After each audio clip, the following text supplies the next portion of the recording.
ফুটবলের দেশে ক্রিকেটের উন্মাদনা কথাটা দূর থেকে শুনলে হয়তো বিশ্বাসও হবে না। তবে লন্ডনের এই ওভালের সামনে দাঁড়িয়ে মনে হচ্ছে টেস্ট খেলাটা এখানে শুধু ক্রিকেট ম্যাচ না, এটা একটা আবেগ, একটা ঐতিহ্য, একটা সংস্কৃতির অংশ।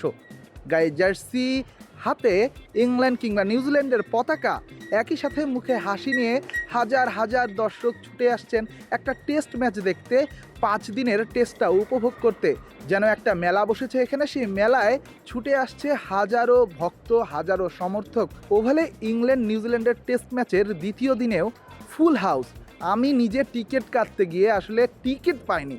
চিন্তা করা যায় এই ফ্র্যাঞ্চাইজি লিগ কিংবা টি-20 লিগের যে একটা সময় চলছে, সেই সময়েও টেস্ট ক্রিকেটটা ইংল্যান্ডের যারা মানুষ তারা কিভাবে উপভোগ করে, তারা কিভাবে এই ম্যাচটা দেখতে ছুটে আসে নিজেদের হোম গ্রাউন্ডে।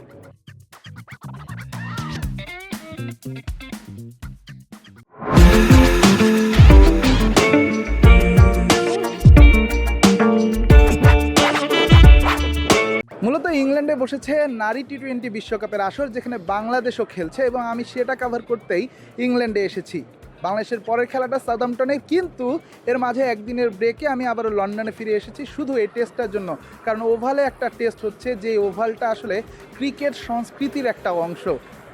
1845 সালে এই ওভালটা বানানো হয়েছিল এবং ইংল্যান্ড তাদের প্রথম ক্রিকেট ম্যাচটা 1880 সালে এই ওভালেই খেলেছে।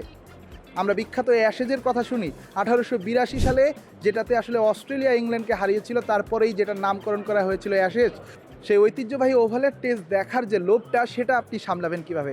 আমিও সামলাতে পারিনি। ছুটে এসেছি খেলা শুরুর 2 ঘন্টা আগে। আজ দ্বিতীয় দিনের খেলা চলছে, কিন্তু এসে দেখলাম বিশাল কাণ্ড। এখানে এত মানুষ আসে, মানে টেস্ট নিয়ে মানুষের এত আগ্রহ আমি আসলে কল্পনাতেও ভাবি নাই। আমি শুধু জানতাম ইংল্যান্ডে মানুষের টেস্টের আগ্রহটা, কিন্তু এখানে এসে সেটা আমি সরাসরি দেখলাম।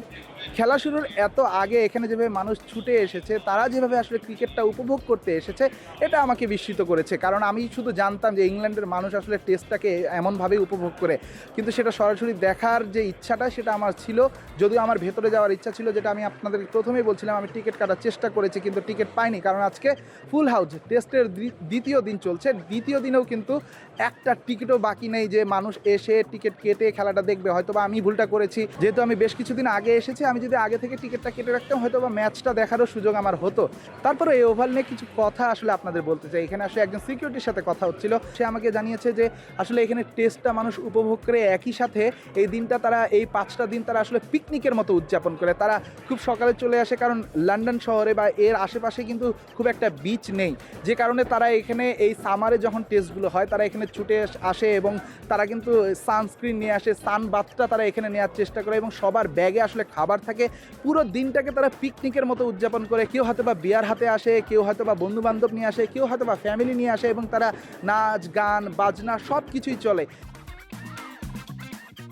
ঐতিহ্যবাহী ওভালে বাংলাদেশ খেলেছে মোটে 5টি ওয়ানডে। প্রথমটা 2005 সালে বাংলাদেশ ইংল্যান্ডের সাথে, সেই ম্যাচটা হেরে গিয়েছিল। পরের ম্যাচটা আইসিসি চ্যাম্পিয়ন্স ট্রফিতে 2017 সালে ইংল্যান্ডের বিপক্ষে তামিমের দুর্দান্ত 128 রানের ইনিংসও আসলে বাংলাদেশকে সেদিন জেতাতে পারেনি। ঠিক পরের ম্যাচটাই অস্ট্রেলিয়ার সাথে, সেদিনও তামিম ম্যাজিক আমরা দেখেছিলাম 95 রানের, কিন্তু বৃষ্টির কারণে ম্যাচটা শেষ পর্যন্ত মাঠে গড়ায়নি, পরিত্যক্ত হয়েছিল। পরের ম্যাচ 2019 সালে সাকিব আল হাসানের সেই বিশ্বকাপ, সেই বিশ্বকাপে সাকিব বাংলাদেশকে সাউথ আফ্রিকার বিপক্ষে এখানে জিতিয়েছিল 75 রান করে এবং বল হাতে 1 উইকেট নিয়ে। তারপরের ম্যাচটাই বাংলাদেশ ক্রিকেট ইতিহাসের ওয়ান অফ দ্য ওয়ার্স্ট আপসেটের একটা, সেটা হলো নিউজিল্যান্ডের বিপক্ষে বাংলাদেশের 2 উইকেটের হার, যেখানে মুশফিকুর রহিম সেই স্ট্যাম্পিংটা মিস করেছিল। সেই স্ট্যাম্পিং মিস করার কারণেই বাংলাদেশ কিন্তু সেই ম্যাচটা হেরে বিশ্বকাপ থেকে এক প্রকার বাদ হওয়ার যে রাস্তাটা, সেই রাস্তাটা একেবারে ক্লিয়ার করে ফেলেছিল।